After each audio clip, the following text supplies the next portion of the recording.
मेरे शरीर का हर कण, मेरे समय का हर क्षण देश को ही समर्पित है।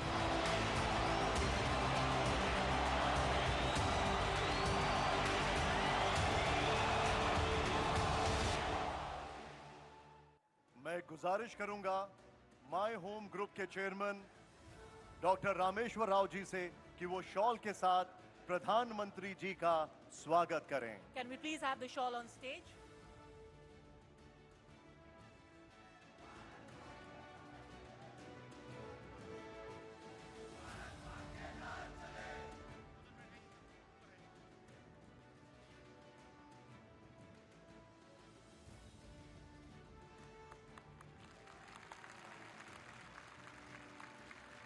अब मैं वेलकम स्पीच के लिए इनवाइट करना चाहती हूं माय होम ग्रुप के vice chairman mister Ramu Rao को on stage.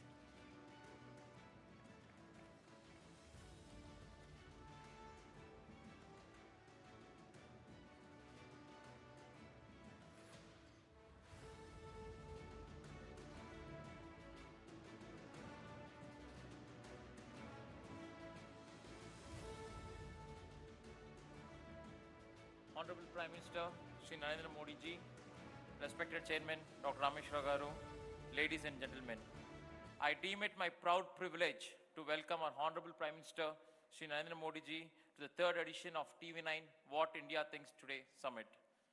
Thank you, Honorable Prime Minister Shri Narendra Modi ji, for taking time out from very busy schedule to grace the occasion as the chief guest and deliver the summit keynote address. Your vision for inclusive growth and a world where war isn't an option is now part and parcel of the global lexicon. The world looks up to India under your leadership to navigate these extremely turbulent times. As a young entrepreneur, I'm deeply enthused by the manner in which aspirations of 1.4 billion Indians are being channelized into shaping India as a driver of world economic growth. The World Bank has said that India is set to dominate the global economic landscape, maintaining its status as the fastest growing large economy for the next 2 fiscal years. The IMF too has endorsed the India growth story. The extraordinary momentum is credited to the transformational policy making over the last decade. The Union government, under the leadership of Honorable Prime Minister Ji, Shri Narendra Modi Ji, has implemented a series of visionary schemes and initiatives aimed at propelling the nation towards sustained economic growth and global leadership. From infrastructure development under the PM Gati Shakti National Master Plan to fostering innovation through initiatives like Startup India and the Production-Linked Incentive Scheme, these reforms are transforming sectors such as manufacturing, digital economy, and financial inclusion. It is heartening to note that Honorable Prime Minister Shri Modi Ji is pushing for Digital India is fast becoming a template for even some developed countries, where the India stack is now being eagerly adopted. For me and millions like me who have a commitment to the India story, it is the most opportune time to skill up, scale up, and speed up the growth curve. At my home group, the motto is to align our business goals with nation building. Accordingly, for us, the larger public good prevails over the profit imperative. I've learned these values from my father, Dr. Rameshwar Garu, whose own entrepreneurial journey has been inspired by his deep spiritual foundation. Honorable Prime Minister, sir, your unwavering faith in young India, like a lot of people like me, and your clarion call for pivoting to job givers from job seekers is a paradigm shift in the entrepreneurial journey of India. Thanks to you, sir, what India thinks today is a new era of stability, growth, and equity. Thank you, one and all.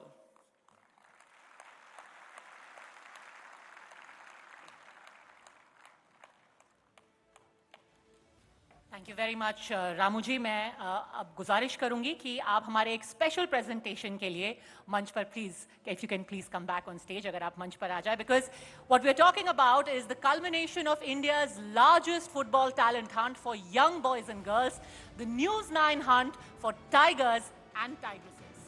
Our global partners in this national scouting program were Austria's RISPO, the German Football Association, Bundesliga, VfB Stuttgart, the International Football Institute of Germany, and technology company Steiker Labs, technical partner Sudeva FC.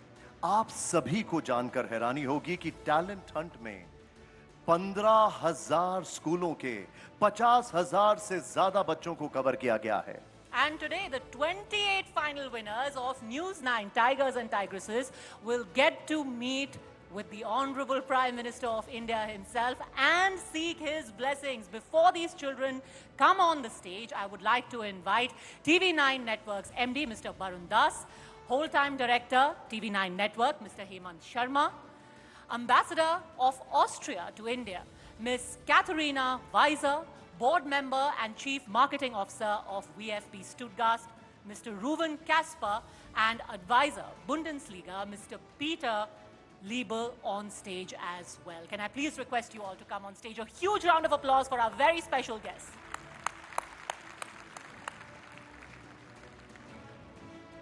Can you please come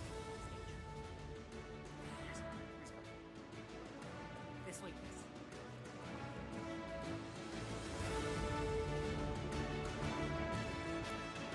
And we now invite our young football champions to come up on the stage. Let's encourage them, invite them here. Put your hands together for these very bright, talented young children.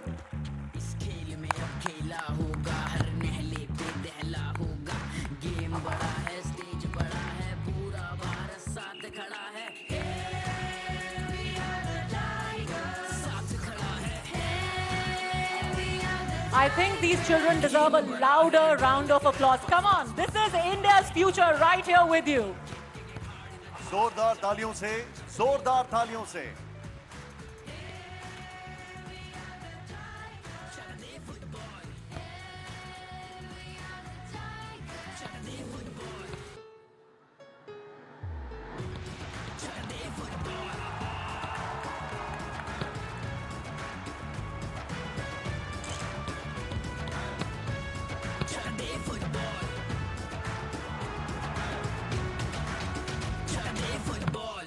Thank you very much. बच्चों बहुत बहुत शुक्रिया आपका. And imagine 5, 10, 15, 20 years from now, you'll have this picture with the Prime Minister of India. Thank you very much. Thank you to all of our guests. Can I please request Mr. Barun Das to please stay on stage and deliver his opening speech.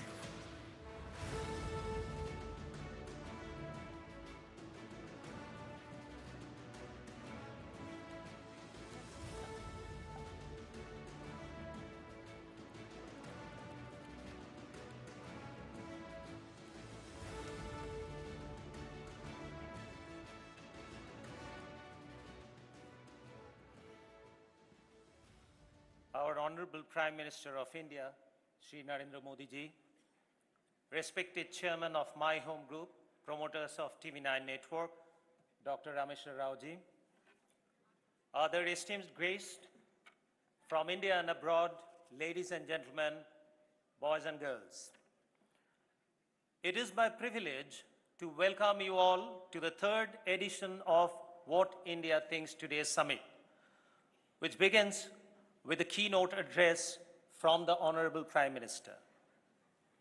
As we all know, at the core of Modi ji's vision is India First.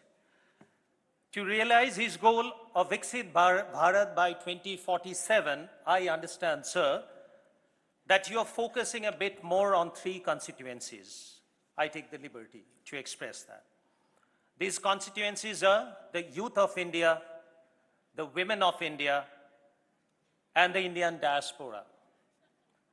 I have always maintained that women empowerment and women-led development should be the foundation of anything that we do as a society. So today, we have turned our focus to the other 2 constituencies.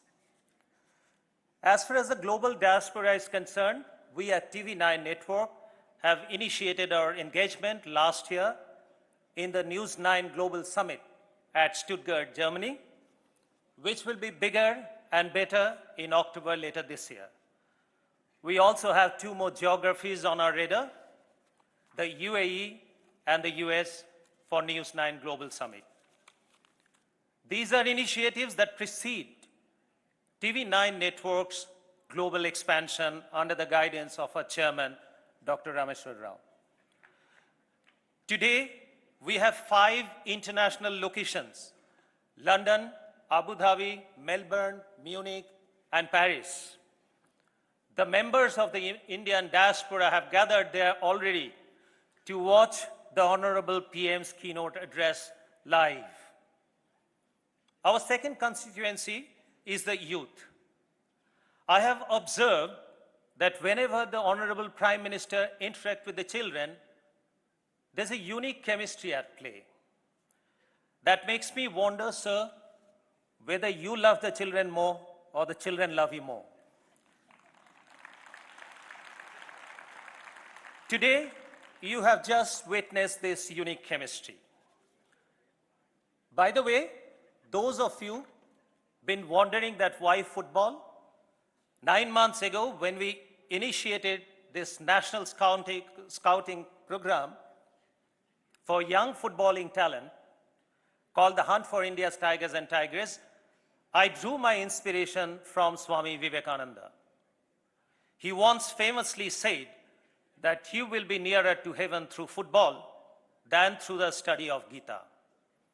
These 28 boys and girls who have been chosen to train in Austria and Germany will fly out day after.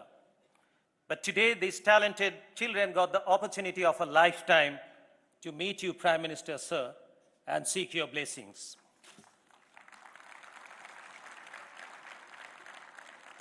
I have no doubt that these young tigers and tigresses, some of them, if not all of them, will eventually bring glory to our country. Modi ji, on behalf of our network, I would like to reaffirm with all humility that we will stay committed to your vision of India first with many such initiatives. But sir, that said, it is quite evident that when you say India first, you never mean India only. Friends, I'm sure all of you have heard Prime Minister's recent conversation with Lex Friedman. Stunning as it was for the variety and depth of subjects it covered, for me personally, it was a masterclass in life and leadership. As I listened to Modi ji's deep thoughts on everything, from spirituality to geopolitical discord, I was reminded once again of the great Swami Vivekananda, who similarly spoke with such clarity and compassion. As you would all recall, the famous speech of Swami Vivekananda in 1983 at the World's Parliament of Religions in Chicago. It was the first time an Indian inspired the entire world with our value of universal love and brotherhood. So what is it about this great men that gives them this universal appeal? This is again my personal viewpoint. To my mind, all the great leaders, they demonstrate 3 unique qualities. 1, high level of intellect that enables them to predict the future from reading current and past trend. 2, they all spoke from their heart with eloquence, and hence their words resonated across the world. And 3, they all pursued a highest sense of purpose, which is global good. When I listen to the Prime Minister, I find in his words repeated articulation of a universal vision for shared and collective prosperity. His insistence that leadership is all about serving people makes him a man who has the ear and trust of global leaders even when they are at war with each other. Today, the world sees India as a universal friend, Vishwabandhu. And the Honorable Prime Minister is no doubt is the tallest and most admired statesman in the world today.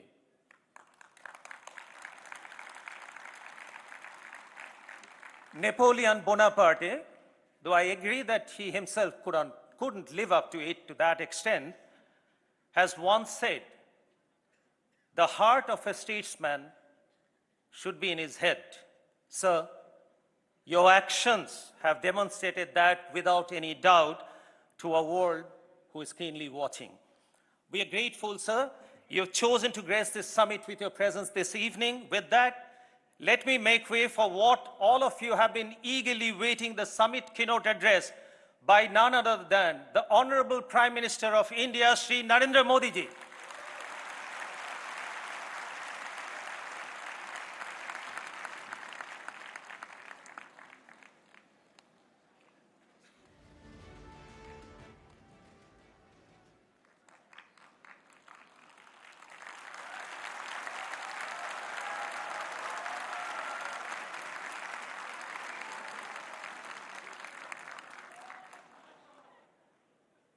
श्रीमान रामेश्वर गारू जी,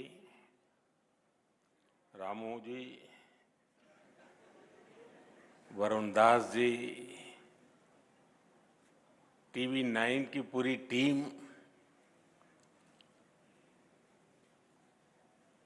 मैं आपके network के सभी दर्शकों का, यहां उपस्थित सभी महानुभावों का अभिनंदन करता हूं। इस समिट के लिए बधाई देता हूं। टीवी 9 नेटवर्क का विशाल रीजनल ऑडियंस है और अब तो टीवी 9 का एक ग्लोबल ऑडियंस भी तैयार हो रहा है।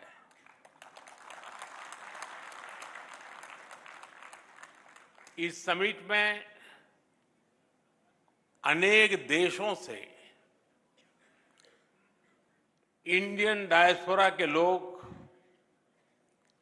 विशेष तौर पर लाइव जुड़े हुए हैं। कई देशों के लोगों को मैं यहां से देख भी रहा हूं, वे लोग वहां से वेव कर रहे हैं। हो सकता है मैं सभी को शुभकामनाएं देता हूं। मैं यहां नीचे स्क्रीन पर हिंदुस्तान के अनेक शहरों में बैठे हुए सब दर्शकों को भी उतने ही उत्साह उमंग से देख रहा हूं। मेरी तरफ से उनका भी स्वागत है। साथियों, आज विश्व की दृष्टि भारत पर है, हमारे देश पर है।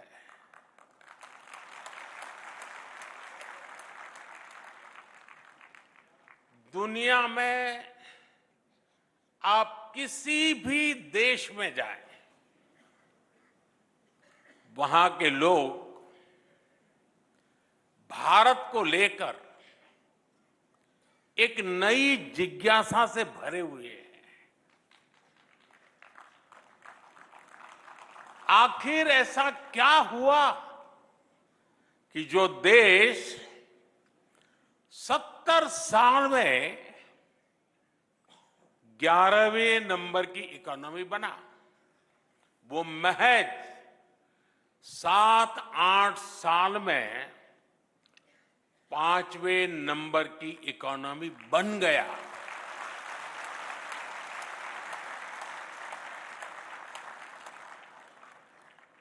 अभी आईएमएफ के नए आंकड़े सामने आए हैं। वो आंकड़े कहते हैं कि भारत दुनिया की एकमात्र मेजर इकोनॉमी है जिसने 10 वर्षों में अपने जीडीपी को डबल किया है।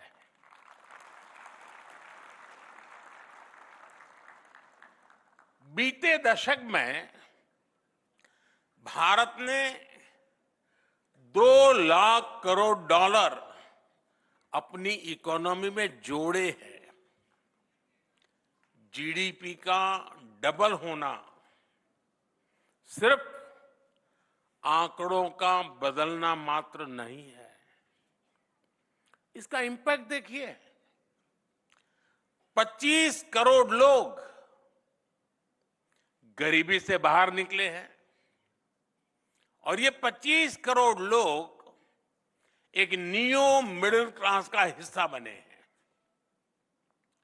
ये न्यू मिडिल क्लास एक प्रकार से नई जिंदगी शुरू कर रहा है।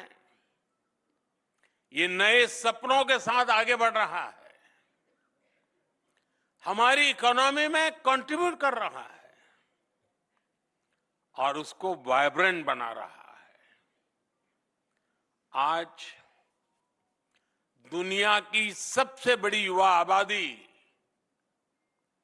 हमारे भारत में है।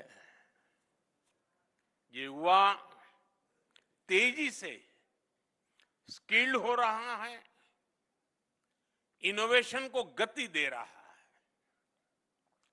और इन सब के बीच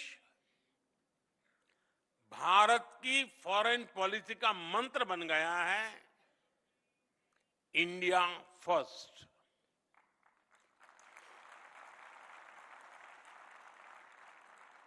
एक जमाने में भारत की पॉलिसी थी सबसे समान रूप से दूरी बनाकर चलो, इक्वी डिस्टेंस की पॉलिसी। आज के भारत की पॉलिसी है सबके समान रूप से करीब होकर चलो, इक्वी क्लोजनेस की पॉलिसी। दुनिया के देश भारत की ओपिनियन को, भारत के इनोवेशन को, भारत के एफर्ट्स को जैसा महत्व आज दे रहे हैं वैसा पहले कभी नहीं हुआ। आज दुनिया की नजर भारत पर है। आज दुनिया जानना चाहती है व्हाट इंडिया थिंक टुडे।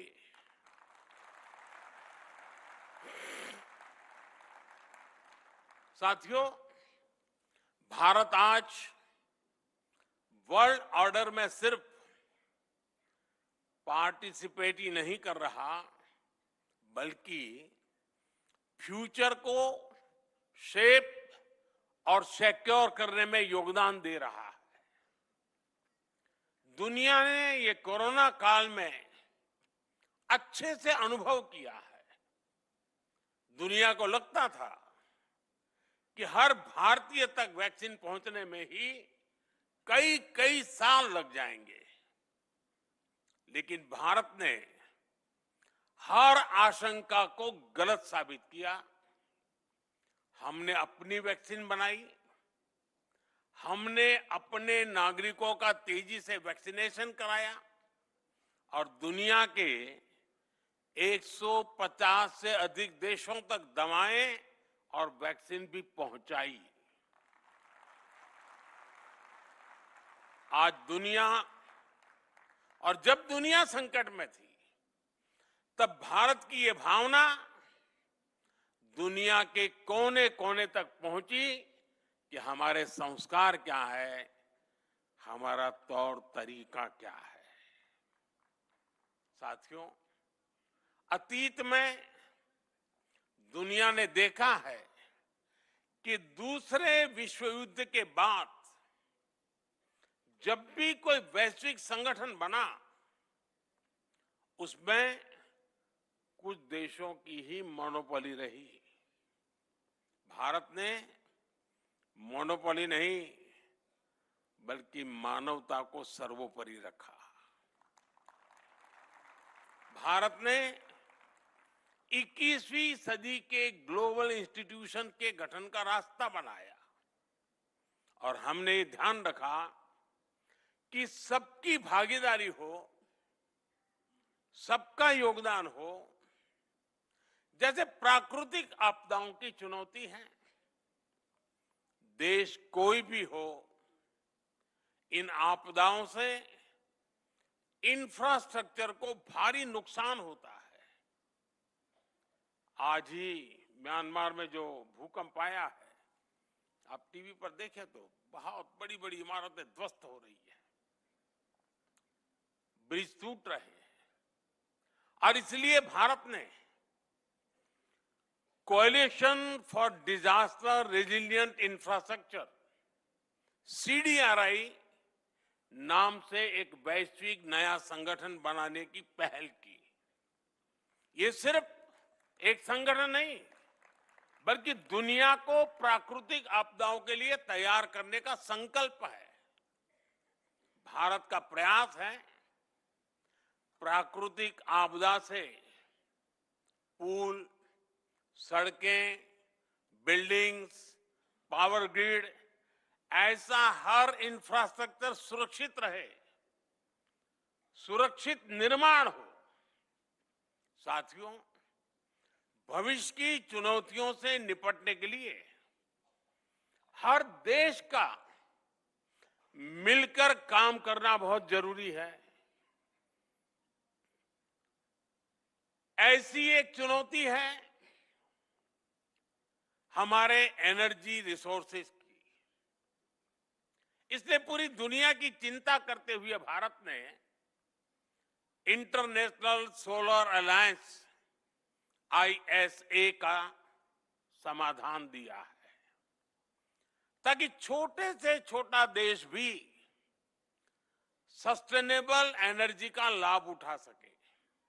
इससे क्लाइमेट पर तो पॉजिटिव असर होगा ही, ये ग्लोबल साउथ के देशों की एनर्जी नीड्स को भी सिक्योर करेगा।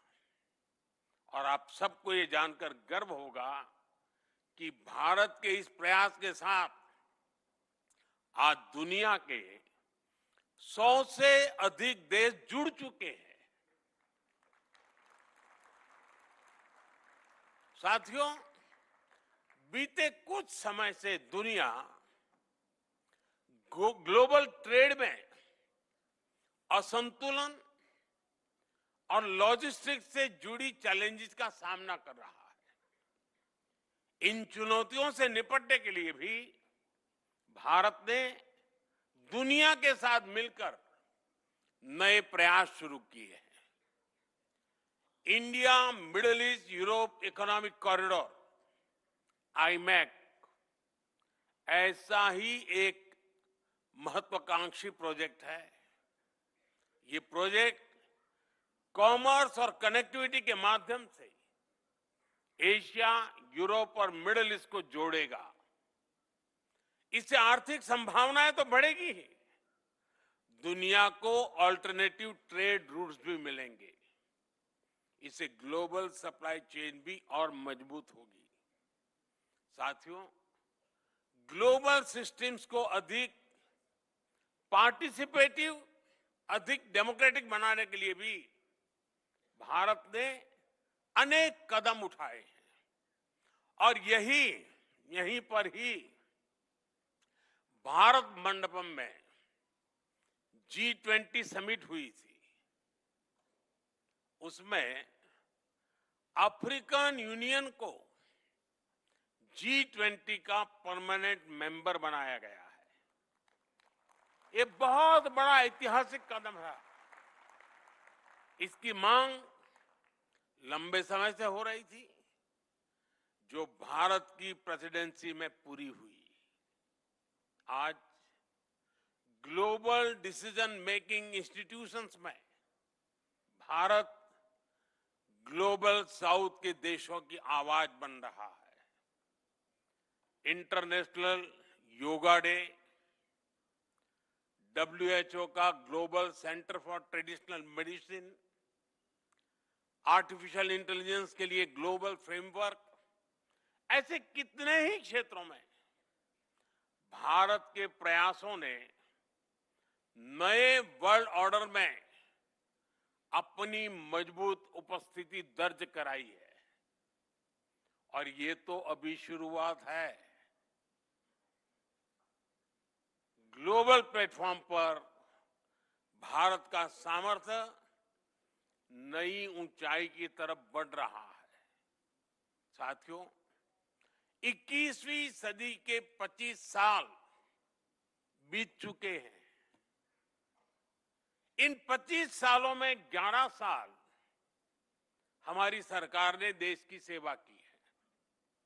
और जब हम व्हाट इंडिया थिंक्स टुडे उससे जुड़ा सवाल उठाते हैं तो हमें ये भी देखना होगा कि पास्ट में क्या सवाल थे, क्या जवाब थे। इससे टीवी 9 के विशाल दर्शक समूह को भी अंदाजा होगा कि कैसे हम आत्मनिर्भरता से आत्मनिर्भरता तक, एस्पिरेशन से अचीवमेंट तक, डिस्परेशन से डेवलपमेंट तक पहुंचे हैं। आप याद करिए, एक दशक पहले गांव में जब टॉयलेट का सवाल आता था तो माताओं बहनों के पास रात ढलने के बाद और भोर होने से पहले का ही जवाब होता था। आज उसी सवाल का जवाब स्वच्छ भारत मिशन से मिलता है। 2013 में जब कोई इलाज की बात करता था तो महंगे इलाज की चर्चा होती थी। आज उसी सवाल का समाधान आयुष्मान भारत में नजर आता है। 2013 में किसी गरीब की रसोई की बात होती थी तो धुएं की तस्वीर सामने आती थी। आज उसी समस्या का समाधान उज्ज्वला योजना में दिखता है। 2013 में महिलाओं से बैंक खाते के बारे में पूछा जाता था तो वो चुप्पी साध लेती थी। आज जनधन योजना के कारण 30 करोड़ से ज्यादा बहनों का अपना बैंक अकाउंट है। 2013 में पीने के पानी के लिए कुएं और तालाबों की तक जाने की मजबूरी थी। आज उसी मजबूरी का हल हर घर नल से जल योजना में मिल रहा है। यानी सिर्फ दशक नहीं बदला बल्कि लोगों की जिंदगी बदली है। और दुनिया भी इस बात को नोट कर रही है, भारत के डेवलपमेंट मॉडल को स्वीकार रही है। आज भारत सिर्फ नेशन ऑफ ड्रीम्स नहीं बल्कि नेशन दैट डिलीवर्स भी है। साथियों, जब कोई देश अपने नागरिकों की सुविधा और समय को महत्व देता है तब उस देश का समय भी बदलता है। यही आज हम भारत में अनुभव कर रहे हैं। मैं आपको एक उदाहरण देता हूं। पहले पासपोर्ट बनवाना कितना बड़ा काम था ये आप जानते हैं। लंबी वेटिंग, बहुत सारे कॉम्प्लेक्स डॉक्यूमेंटेशन का प्रोसेस, अक्सर राज्यों की राजधानी में ही पासपोर्ट केंद्र होते थे। छोटे शहरों के लोगों को पासपोर्ट बनवाना होता था तो 1-2 दिन कहीं ठहरने का इंतजाम करके चलते थे। अब वो हालात पूरी तरह बदल गया है। एक आंकड़े पर आप ध्यान दीजिए, पहले देश में सिर्फ 77 पासपोर्ट सेवा केंद्र थे। आज इनकी संख्या 550 से ज्यादा हो गई है। पहले पासपोर्ट बनवाने में, और मैं 2013 के पहले की बात करूं, मैं पिछली शताब्दी की बात नहीं कर रहा हूं। पासपोर्ट बनवाने में जो वेटिंग टाइम 50 दिन तक होता था वो अब 5-6 दिन तक सिमट गया है। साथियों, ऐसी ही ट्रांसफॉर्मेशन हमने बैंकिंग इंफ्रास्ट्रक्चर में भी देखा है। हमारे देश में 50-60 साल पहले बैंकों का नेशनलाइजेशन किया गया, ये कहकर कि इससे लोगों को बैंकिंग सुविधा सुलभ होगी। इस दावे की सच्चाई हम जानते हैं। हालत ये थी कि लाखों गांवों में बैंकिंग की कोई सुविधा ही नहीं थी। हमने स्थिति को भी बदला है। ऑनलाइन बैंकिंग तो हर घर में पहुंचाई है। आज देश के हर 5 किलोमीटर के दायरे में कोई न कोई बैंकिंग टच पॉइंट जरूर है। और हमने सिर्फ बैंकिंग इंफ्रास्ट्रक्चर का ही दायरा नहीं बढ़ाया, बल्कि बैंकिंग सिस्टम को भी मजबूत किया। आज बैंकों का एनपीए बहुत कम हो गया है। आज बैंकों का प्रॉफिट 1,40,000 करोड़ रुपए के नए रिकॉर्ड को पार कर चुका है। और इतना ही नहीं, जिन लोगों ने जनता को लूटा है, उनको भी अब लूटा हुआ धन लौटाना पड़ रहा है। जिस ईडी को दिन रात गालियां दी जा रही है, ईडी ने 22,000 करोड़ रुपए से अधिक वसूले हैं। ये पैसा कानूनी तरीके से उन पीड़ितों तक वापस पहुंचाया जा रहा है जिनसे ये पैसा लूटा गया था। साथियों, एफिशिएंसी से गवर्नमेंट इफेक्टिव होती है। कम समय में ज्यादा काम हो, कम रिसोर्सेज में अधिक काम हो, फिजूल खर्ची ना हो, रेड टैप के बजाय रेड कारपेट पर बल हो। जब कोई सरकार ये करती है तो समझिए वो देश के संसाधनों को रिस्पेक्ट दे रही है। और पिछले 11 साल से हमारी सरकार की बड़ी प्राथमिकता रहा है। मैं कुछ उदाहरणों के साथ अपनी बात बताऊंगा। साथियों, अतीत में हमने देखा है कि सरकारें कैसे ज्यादा से ज्यादा लोगों को मिनिस्ट्रीज में एकोमोडेट करने की कोशिश करती थी, लेकिन हमारी सरकार ने अपने पहले कार्यकाल में ही कई मंत्रालयों का विलय कर दिया। आप सोचिए, अर्बन डेवलपमेंट अलग मंत्रालय था और housing and urban poverty alleviation अलग मंत्रालय था। हमने दोनों को मर्ज करके हाउसिंग एंड अर्बन अफेयर्स मंत्रालय बना दिया। इसी तरह मिनिस्ट्री ऑफ ओवरसीज अफेयर्स अलग था, विदेश मंत्रालय अलग था। हमने इन दोनों को भी एक साथ जोड़ दिया। पहले जल संसाधन नदी विकास मंत्रालय अलग था और पेयजल मंत्रालय अलग था।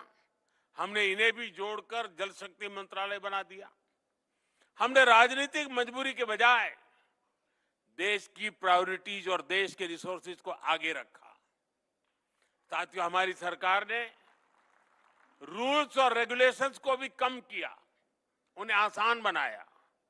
करीब 1500 ऐसे कानून थे जो समय के साथ अपना महत्व खो चुके थे, उनको हमारी सरकार ने खत्म किया। करीब 40,000 कंप्लायंसेस को हटाया गया। ऐसे कदमों से दो फायदे हुए। एक तो जनता को हैरेसमेंट से मुक्ति मिली और दूसरा सरकारी मशीनरी की एनर्जी भी बची। एक और एग्जाम्पल जीएसटी का है। 30 से ज्यादा टैक्सेस को मिलाकर एक टैक्स बना दिया गया है। इसको प्रोसेस के डॉक्यूमेंटेशन के हिसाब से देखे तो कितनी बड़ी बचत हुई है। साथियों, सरकारी खरीद में पहले कितनी फिजूल खर्ची होती थी, कितना करप्शन होता था, ये मीडिया के आप लोग आए दिन रिपोर्ट करते थे। हमने जेम यानी government e market place platform बनाया। अब सरकारी डिपार्टमेंट इस प्लेटफॉर्म पर अपनी जरूरतें बताते हैं, इसी पर वेंडर बोली लगाते हैं और फिर ऑर्डर दिया जाता है। इसके कारण भ्रष्टाचार की गुंजाइश कम हुई है और सरकार को 1 लाख करोड़ रुपए से अधिक की बचत हुई है। डायरेक्ट बेनिफिट ट्रांसफर डीबीटी की जो व्यवस्था भारत ने बनाई है, उसकी तो दुनिया में चर्चा है। डीबीटी की वजह से टैक्स पेयर के 3 लाख करोड़ रुपए से ज्यादा गलत हाथों में जाने से बचे हैं। 10 करोड़ से ज्यादा फर्जी लाभार्थी जिनका जन्म भी नहीं हुआ था, जो सरकारी योजनाओं का फायदा ले रहे थे, ऐसे फर्जी नामों को भी हमने कागजों से हटाया है। साथियों, हमारी सरकार टैक्स की पाई पाई का ईमानदारी से उपयोग करती है। और टैक्स पेयर का भी सम्मान करती है। सरकार ने टैक्स सिस्टम को टैक्स पेयर फ्रेंडली बनाया है। आज आईटीआर फाइलिंग का प्रोसेस पहले से कहीं ज्यादा सरल और तेज है। पहले सीए की मदद के बिना आईटीआर फाइल करना मुश्किल होता था। आज आप कुछ ही समय के भीतर खुद ही ऑनलाइन आईटीआर फाइल कर पा रहे हैं और रिटर्न फाइल करने के कुछ ही दिनों में रिफंड आपके अकाउंट में भी आ जाता है। फेसलेस असेसमेंट स्कीम की टैक्स पेयर्स को परेशानियों से बचा रही है। गवर्नेंस में एफिशिएंसी से जुड़े ऐसे अनेक रिफॉर्म्स ने दुनिया को एक नया गवर्नेंस मॉडल दिया। साथियों, पिछले 10-11 साल में भारत हर सेक्टर में बदला है, हर क्षेत्र में आगे बढ़ा है और एक बड़ा बदलाव सोच का आया है। आजादी के बाद के अनेक दशकों तक भारत में ऐसी सोच को बढ़ावा दिया गया जिसमें सिर्फ विदेशी को ही बेहतर माना गया। दुकान में भी कुछ खरीदने जाओ तो दुकानदार के पहले बोल यही होते थे, भाई साहब लीजिए ना, ये तो इंपोर्टेड है। आज स्थिति बदल गई है। आज लोग सामने से पूछते हैं, भाई मेड इन इंडिया है या नहीं है।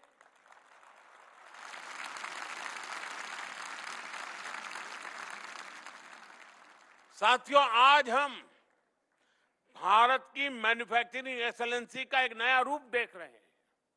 अभी 3-4 दिन पहले ही एक न्यूज आई है कि भारत ने अपनी पहली एमआरआई मशीन बना ली है। अब सोचिए, इतने दशकों तक हमारे यहां विदेशी एमआरआई मशीन ही नहीं थी। अब made in India MRI machine होगी तो जांच की कीमत भी बहुत कम हो जाएगी। साथियों, आत्मनिर्भर भारत और मेक इन इंडिया अभियान ने देश के मैन्युफैक्चरिंग सेक्टर को एक नई ऊर्जा दी। पहले दुनिया भारत को ग्लोबल मार्केट कहती थी, आज वही दुनिया भारत को एक बड़े मैन्युफैक्चरिंग हब के रूप में देख रही है। ये सक्सेस कितनी बड़ी है, इसके उदाहरण आपको हर सेक्टर में मिलेंगे। जैसे हमारी मोबाइल फोन इंडस्ट्री है।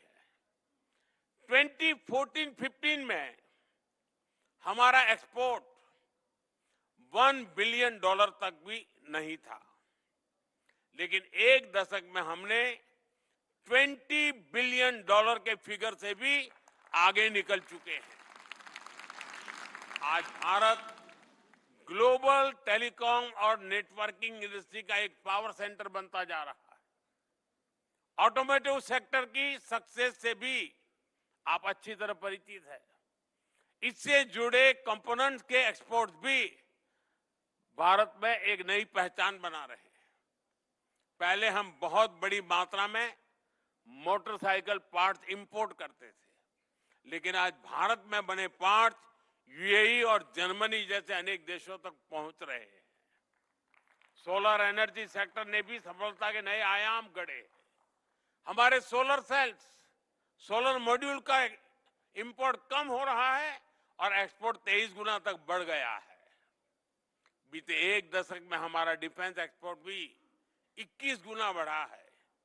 ये सारी अचीवमेंट्स देश की मैन्युफैक्चरिंग इकोनॉमी की ताकत को दिखाती है।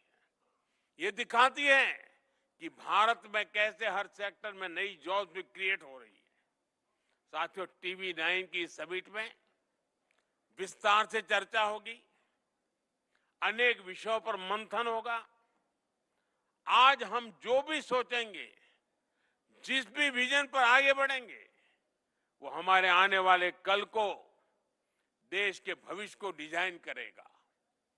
पिछली शताब्दी के इसी दशक में भारत ने एक नई ऊर्जा के साथ आजादी के लिए नई यात्रा शुरू की थी और हमने 1947 में आजादी हासिल करके भी दिखाई। अब इस दशक में हम विकसित भारत के लक्ष्य के लिए चल रहे हैं और हमें 2047 तक विकसित भारत का सपना जरूर पूरा करना है। और जैसा मैंने लाल किले से कहा है, इसमें सबका प्रयास आवश्यक है। इस समिट का आयोजन कर TV9 ने भी अपनी तरफ से एक पॉजिटिव इनिशिएटिव लिया है। एक बार फिर आप सभी को इस समिट की सफलता के लिए मेरी ढेर सारी शुभकामनाएं हैं। मैं TV9 को विशेष रूप से बधाई दूंगा, क्योंकि पहले भी मीडिया हाउस समिट करते रहे हैं, लेकिन ज्यादातर एक छोटे से 5 स्टार होटल के कमरे में वो समिट होती थी और बोलने वाले भी वही, सुनने वाले भी वही, कमरा भी वही।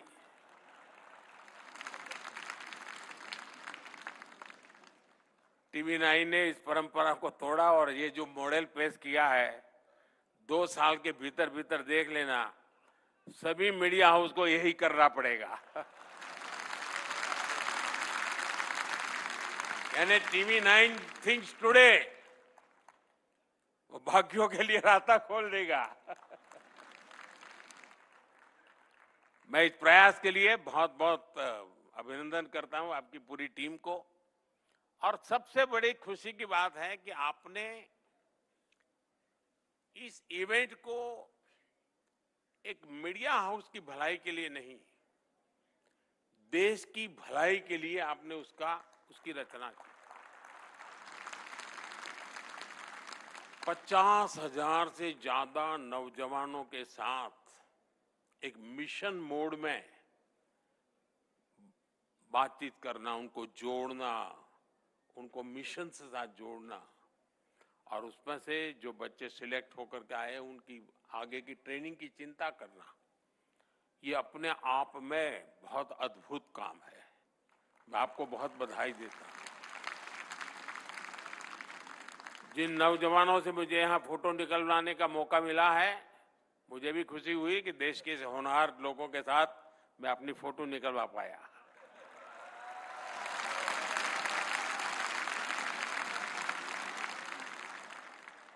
मैं इसे अपना सौभाग्य मानता हूं दोस्तों कि आपके साथ मेरी फोटो आज निकली है।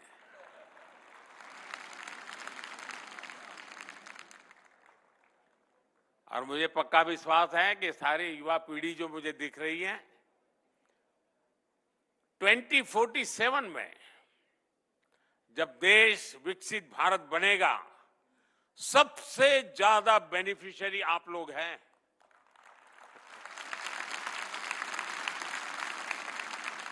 क्योंकि आप उम्र के उस पड़ाव पर होंगे जब भारत विकसित होगा, आपके लिए मौज ही मौज है।